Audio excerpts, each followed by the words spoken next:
everyone, welcome back to my channel. It's me again. I just wanted to show you how my swimming pool looks after all of these months. I did that swimming pool reveal video, and this is how she looks. I think like our gardener, I think he like added some water to the pool and added some new chlorine because it needed some new chlorine.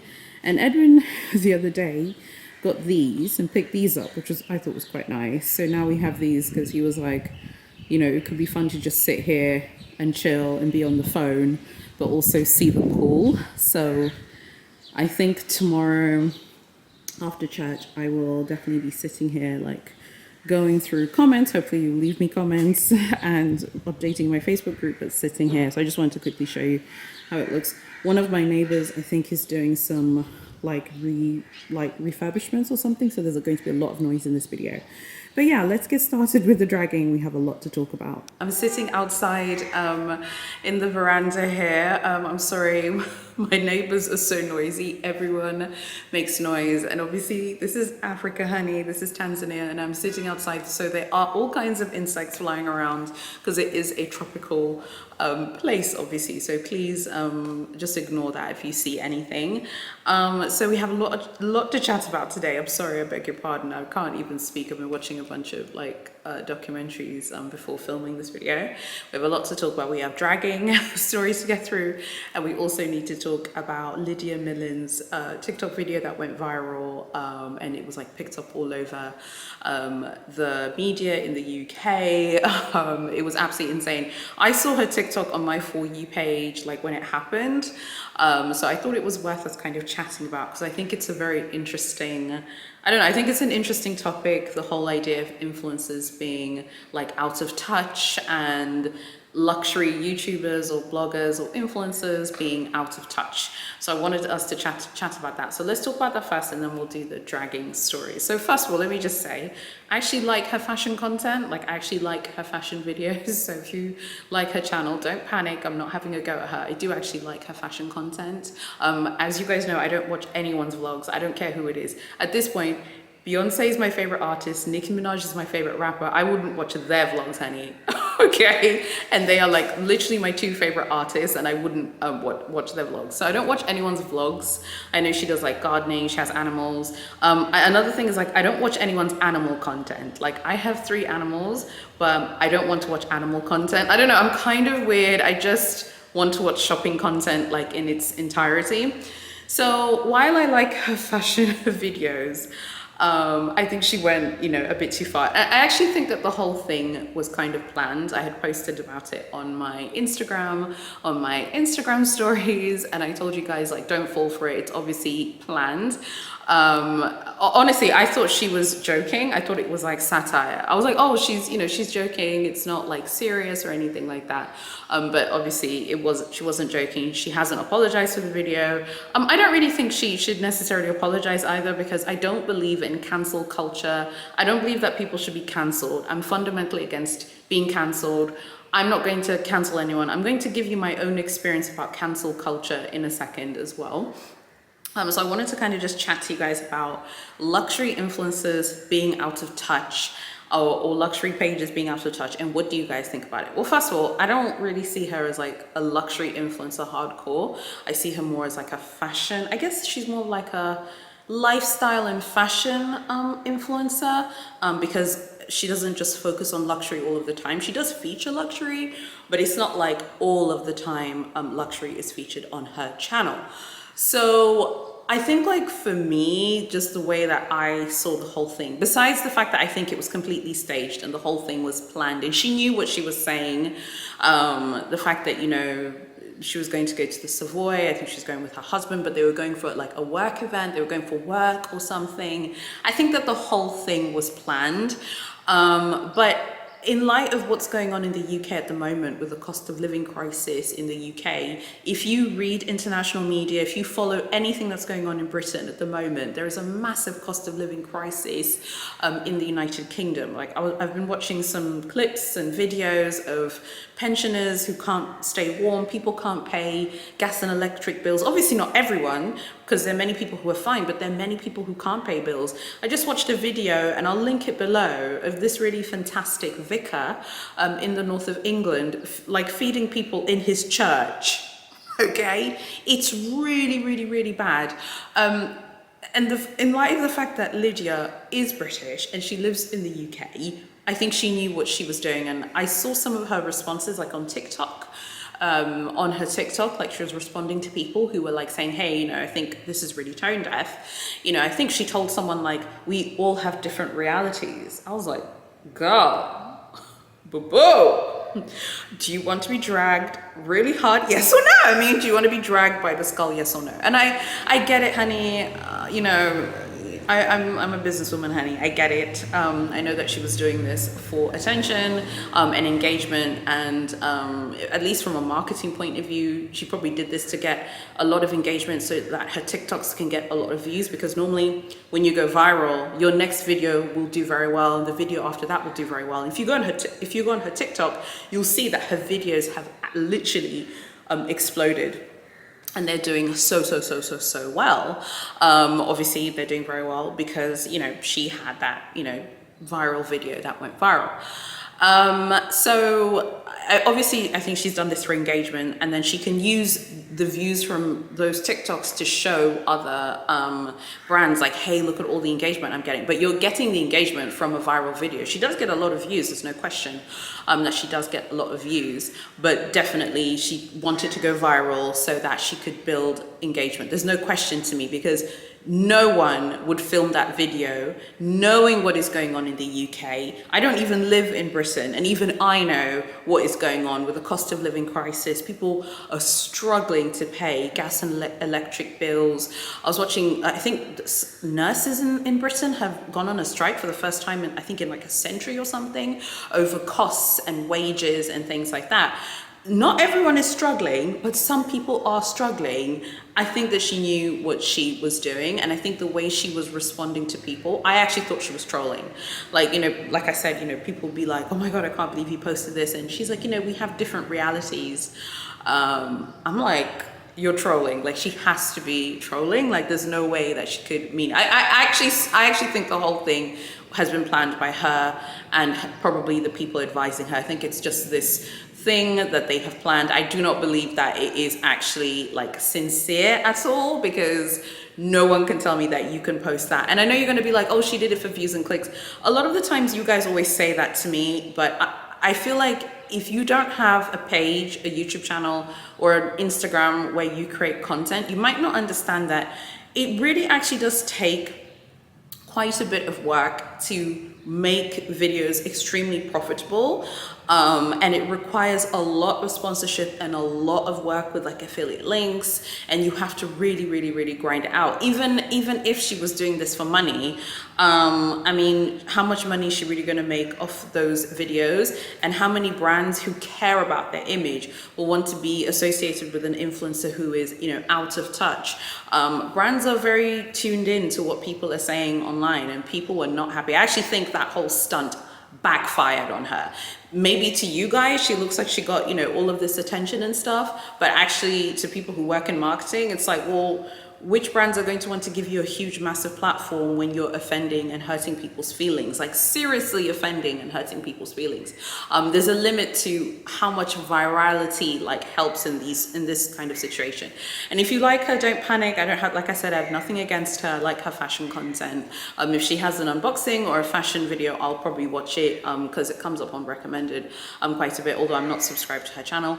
But I just feel like I don't understand the point of these kind of stunts. And even for me, with like my marketing background, I think it's all quite, it's a bit, you know, it's a bit like passe and a bit out of style for me. Like, just trying to do these stunts to get attention, especially in light of the cost of living crisis in the UK at the moment. I think it's very hurtful. It's not even so much the fact that it's tone deaf and out of touch. I actually think it's offensive and hurtful. But then I'm probably not the target market for her videos. So, you know, I'm sure she's happy with all the views that she's getting. I could see that she's got lots more people watching her videos now. So I guess it's worked. So the question for you is, Do you guys, as the viewers, this is a devil's advocate question, I want to kind of challenge you. Do you guys bear any responsibility for all of these shenanigans that these influencers are doing? Because they're getting you guys wound up, they're getting you all angry, but then you hate watch them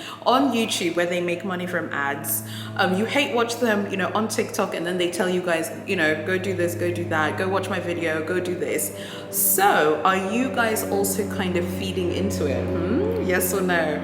I'd love to know what you guys think. But me personally, I think I could not do influencing like as a job. Salute to the influencers out there who do it as a job and are doing it in a way that to me has like integrity. I couldn't do stunts and say really offensive things for views so that you watch my videos and so that you like me and all the rest of it. I personally could not. I don't know how these people do it, so I personally couldn't. Now I wanted to quickly tell you guys a story, something that happened to me. This actually happened like 2 months ago. I'm not going to say the name of the company because I actually don't care. I'm fine about it now. I do not care at all. And I'm not one to come on the internet to moan and whinge and complain. I know you're going to be like, you're always moaning about Big H and Big LV and Big C. No, I'm not. But I mean it. I mean it though, seriously. I'm not one to come on here to moan about like a personal thing. But I want to tell you guys something, and it connects to the sort of drama going on with Lydia at the moment. So there's this company, it's a well-known company. It's not a luxury company, but it's a website that sells products. They're very well-known, you guys probably know it. And like I said, I don't want to say the name of the company, and please don't ask me in comments, and don't ask me privately, because I want to be able to speak quite plainly here in this video. And I basically wanted to work with them through their affiliate program. And I was going to use those affiliate links, but for my blog, because my blog was really growing and was really starting to get a lot of traffic, and it was actually outperforming my YouTube channel. And my blog was really cool because people are just discovering me. People who don't know about my channel, don't know about my group, don't know about my Instagram. So I was very excited about that. And I wanted to obviously just continue to grow what I was doing on my blog, okay? And so I contacted the company, and then they put me in touch with their affiliate program, and they were like, okay, cool, we look forward to working with you. And you have to whenever you go through these programs, you have to apply basically for these programs. So I applied, and I was talking to these account managers who run the affiliate program of this famous e-commerce website, whatever.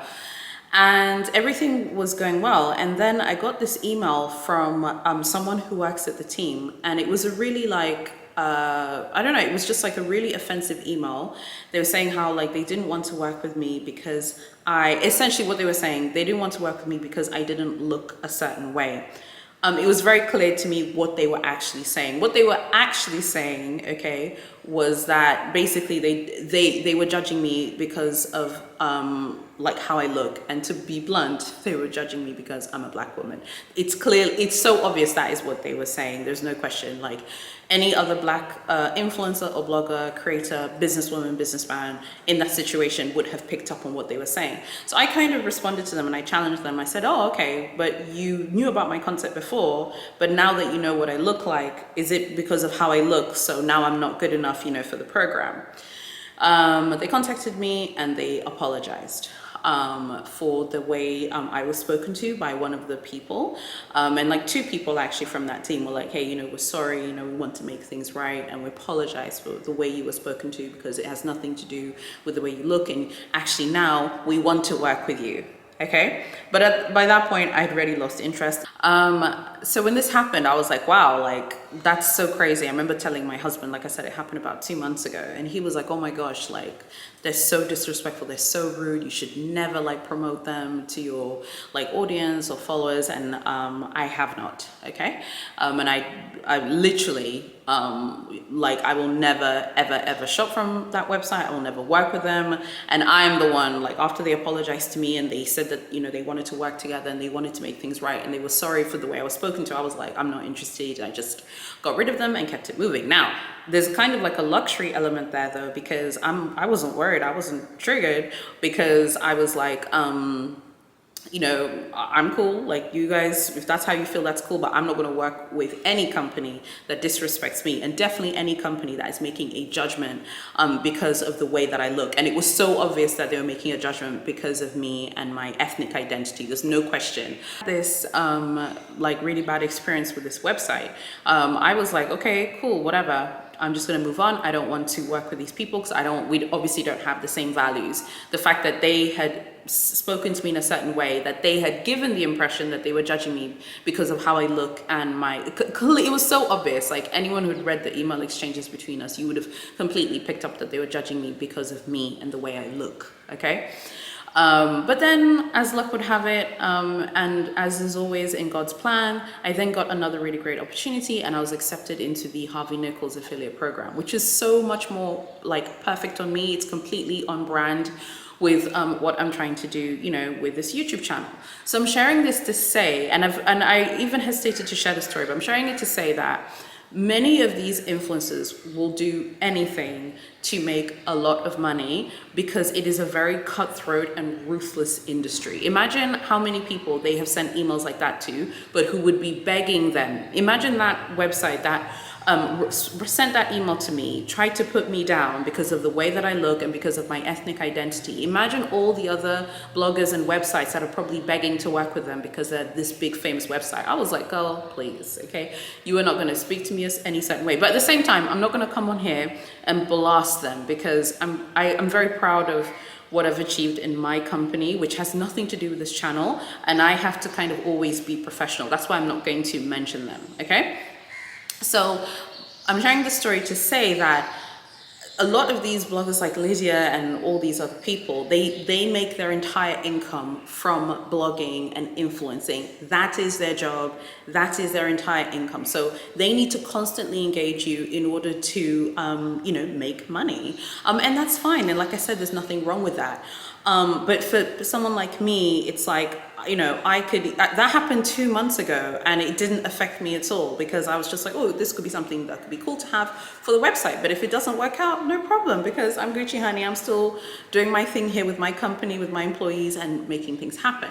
And I think that's the thing that you need to understand. I'm not saying that there's anything wrong with people who do influencing full time. I actually have a lot of respect for influencers who are full time because it is hard work, creating content, always being online 24/7. But I guess what I'm saying is that for other people like me, we kind of have that luxury where we don't have to maybe kind of do some of these crazy things that other influencers and bloggers feel like they need to do. And I'm sharing this story to show you how cutthroat and how ruthless this influencing and blogging industry is. Imagine, like I said, like how many people have been sent emails like that and they still want to work with that company. I will never promote that company, literally never, ever in my life, okay? Like Kang and Kodos will literally have to fly in and literally strap me, okay, onto a gurney before I promote that company, okay? But there are other influencers who probably would still take that check, or maybe change how they look for that company so that company will accept them or whatever. So there's a lot of smoke and mirrors in the influencing game. So I'm just kind of sharing my opinion, but also my experiences. And like I said, I don't do this professionally at all. If I get an email, if we can work together, great. If we can't work together, it does not affect me at all. I'm still going to keep doing what I'm doing. So just make sure that you know that not everything that you see when it pertains to bloggers and influencers in the fashion, lifestyle, beauty, or luxury space is what it seems. People will do anything to get your attention so they can make a lot of money off of your attention all of the time, because so many people are earning their entire livelihoods from blogging, from influencing. Like this channel, as wonderful as it is, literally is not like relevant financially to me in terms of the other things that I do. The other things that I do, honey, allowed me to purchase this Versace Jeans Couture shirt, not this channel, as amazing as it is. So I'm just here because I love creating this content. But there are other people who do influencing full time, and they really, really need to make sure that their views are high, that they constantly have people's attention. That is why they pull these stunts. But you're never going to see a stunt here from me. Okay, all right. Now, let's get started with the dragging stories. So here we go. The first dragging story, honey, is from the Dior boutique on the Avenue Montaigne in Paris. It was written by a French client, but here we go. He said, I came as a buyer to this boutique at 7:30 p.m. When it closes at 8 p.m. People look at me and say it's closed. I was on a scooter, which apparently poses a problem. They wanted to deny me access to the store. I find it incredible nowadays to look badly upon customers coming for a specific purpose just because they're on a scooter. This does not surprise me at all. This is very recent. It's from a few months ago. It doesn't surprise me at all. If you arrive late, that's actually what happened to me at the Versace boutique on the Avenue Montaigne. If you arrive late, they are so angry and grumpy. They're like, oh, this person's late. I think I got bad service because I literally went to the Versace boutique at like 6:20. I remember it was like 6:20, 6:30. I'm trying on sunglasses. The essay's like, grumpy, huffing, she's mad, she's angry because she's thinking she's trying to go home and this person's come. I'm telling you now, it's because the person came at 7:30. Probably the scooter as well. They're probably like, ooh, you know, I'm feeling suspicious about this person's scooter. I'm not feeling it. No, like I'm not feeling you and your wig. It's time for you to leave. So I'm not surprised at all. I'm not laughing, like I think it's great. I'm saying I've experienced this myself on the Avenue Montaigne, honey. This is literally on the Avenue Montaigne. Versace also have their boutique on the Avenue Montaigne, just like Dior. I'm not surprised at all. In France, they think it's very, I think, disrespectful to come late. And essays, I think, is really irritated and annoyed when they see you coming in late. It's just not something that they want to see. So that's the first one. I'd love to know what you guys think about that one. The next one is also from the Dior boutique on the Avenue Montaigne. I visited the Dior store today after having a wonderful time at the Dior gallery next door. I'm by no means rich, but I worked very hard from saving my money, and I wanted to splurge on my first designer purchase from my favorite designer. I waited in the store, I entered, and wow, it's so beautiful. I found an essay to show me some bags. As I'm waiting, I noticed some people being served wine as they shop. Girl, boo-boo, I know where you're going with this, girl.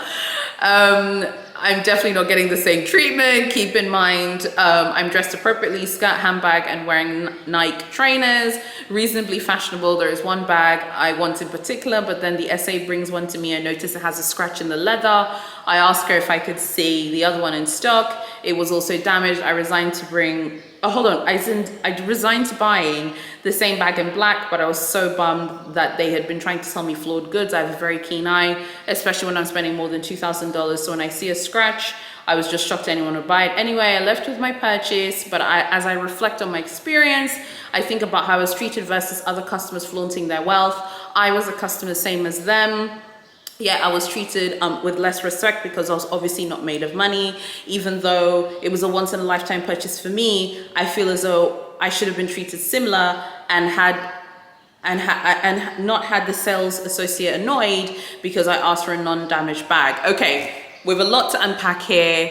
I need to know what you think. So yeah, let's get into it. Okay, so in this Dior dragging story, first of all, I feel bad for her, but I'm not surprised at all because I think that when it pertains to Dior, especially like on the Avenue Montaigne, they just get so many tourists. They have a lot of local ballers, lots of wealthy Parisians shop there as well. And like I said, I'm not saying that she doesn't have the right to feel like, oh, you know, they tried to sell me a bag that had a scratch on it.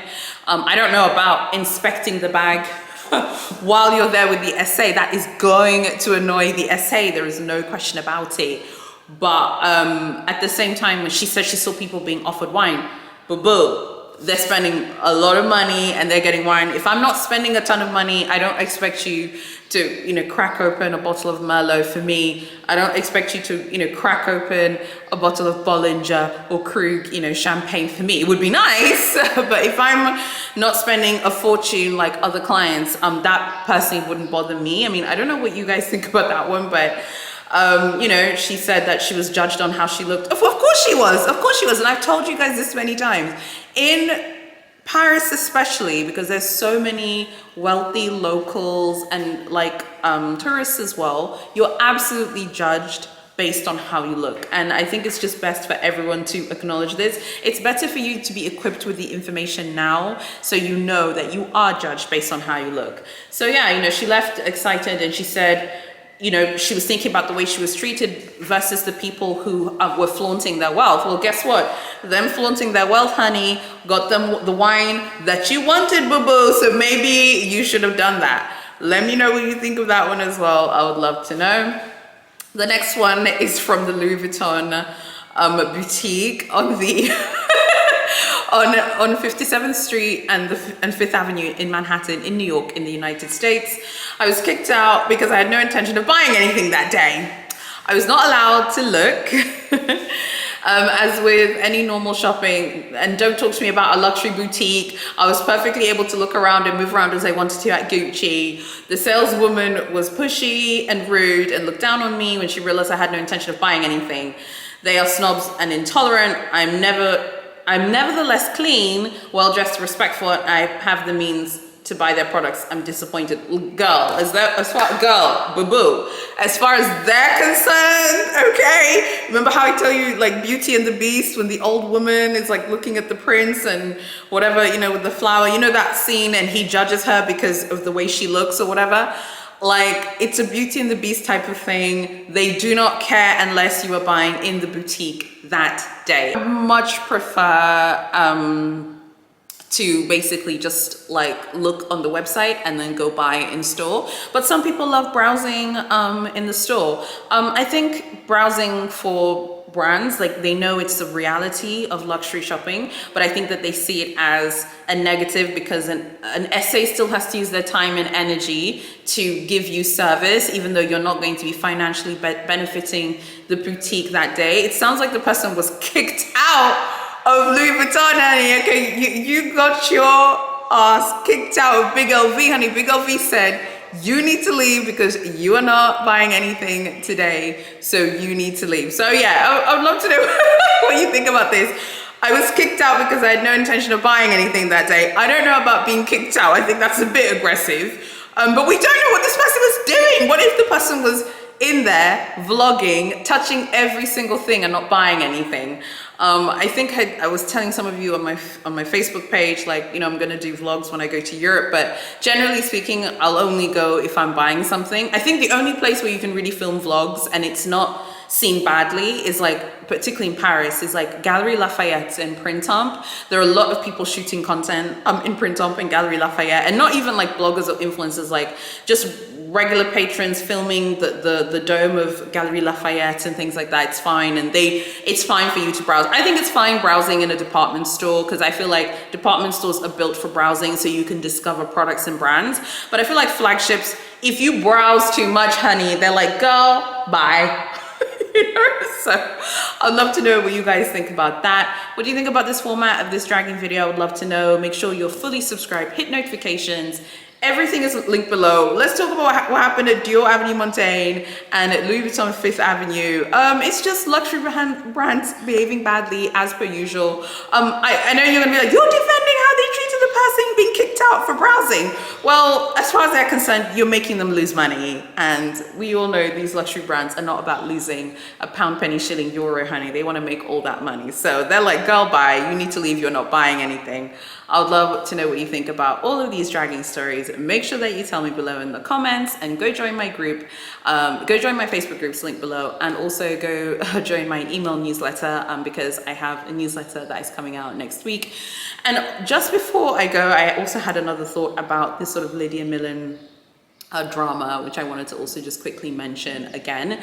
I feel like also, though, to be fair, in her defense slightly, even though I don't agree with the content that she puts out, because I do think it was hurtful and offensive, I do think that people need to stop whinging and moaning about content that they are actually seeking out, even subconsciously. These algorithms are so clever, particularly the TikTok algorithm. It's very, very strong. if you are being recommended her video, you've probably watched her content before, so it's recommending it to you, or you have watched people who are similar in content to her, so it's recommending it to you. And if you keep watching her content, but you keep complaining, you're part of the problem, because you're feeding the viral loop, like the loop of virality, you're feeding into it. I don't watch content that I don't like, okay? I'm not a vegan, honey, you know, salute to all my vegans out there, but I probably wouldn't watch a vegan influencer because I eat meat, and I like fur, I like exotics. I'm probably not the target market for a vegan blogger, and that's fine. And you know, people who are vegans probably wouldn't want to watch my content if I'm talking about exotics and fur, and that's fine. There's nothing wrong with that. I wouldn't seek out content that I'm not interested in, because I just personally wouldn't do that. Shouldn't seek out content if you are not interested in that content. That is basically the bottom line, and spare yourself from all that hurt. I'd love to know what you guys think about everything, the dragging stories, my response and reaction to the drama surrounding Lydia Millen, and her being dragged about coming across tone deaf. I'm still posting all of my shopping content and shopping videos, you guys. This is a shopping channel. I hope you're here for it, and I would love to see you guys in all of my videos, obviously for Vlogmas.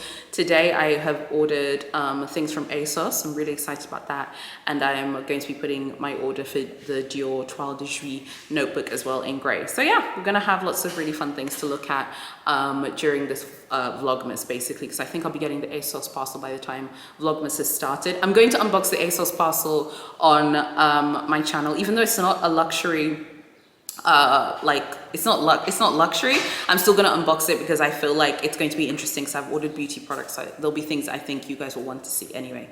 Thank you so much for watching, and I'll see you guys next week in my next video.